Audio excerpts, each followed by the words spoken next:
reliability, affordable, good on gas, and broken.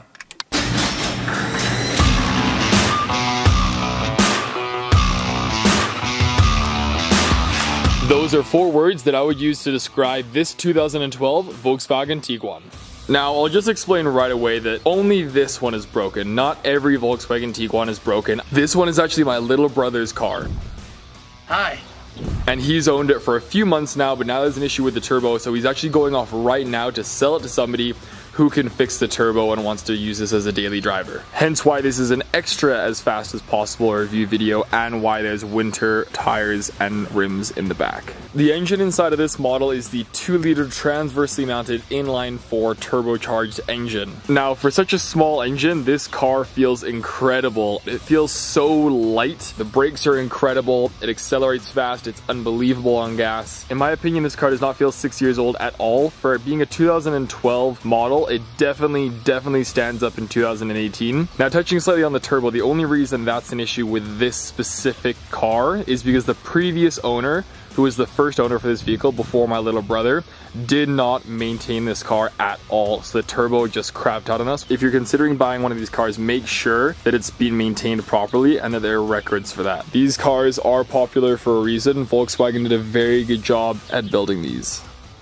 When you first get into the car, you're greeted by a small LCD screen. I was amazed with how good of a job Volkswagen did putting all the buttons where they actually need to be. Things are not just scattered in random places. All of the buttons are exactly where you would expect them to be.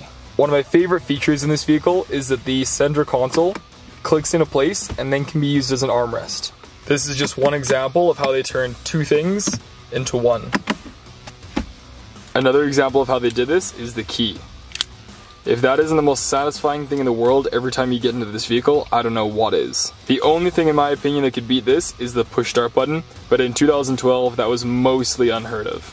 At first glance there seems to be no aux cable, but once you open the center console, you have a plug inside there. Another example of compact design is the parking brake. Instead of using your foot to push on a pedal or your hand to pull on a lever, there's a small switch. To engage, you pull. To disengage, you push.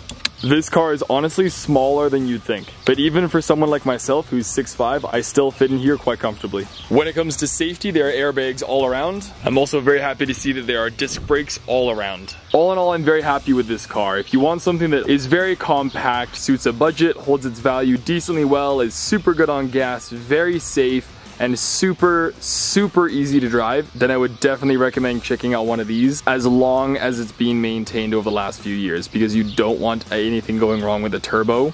Reason being is because in this generation, they designed the turbo so it was much trickier to replace, so there would be no point in fixing it. In the newer generation, they have fixed that issue and now it's easier to fix. But with any vehicle, you should always make sure that it has been maintained properly. Thank you guys so much for watching. I hope that you enjoyed this. Give this video a thumbs up if you found it helpful, and subscribe if you want to join the family and help me review more and cooler cars. And I'll catch you guys in the next one.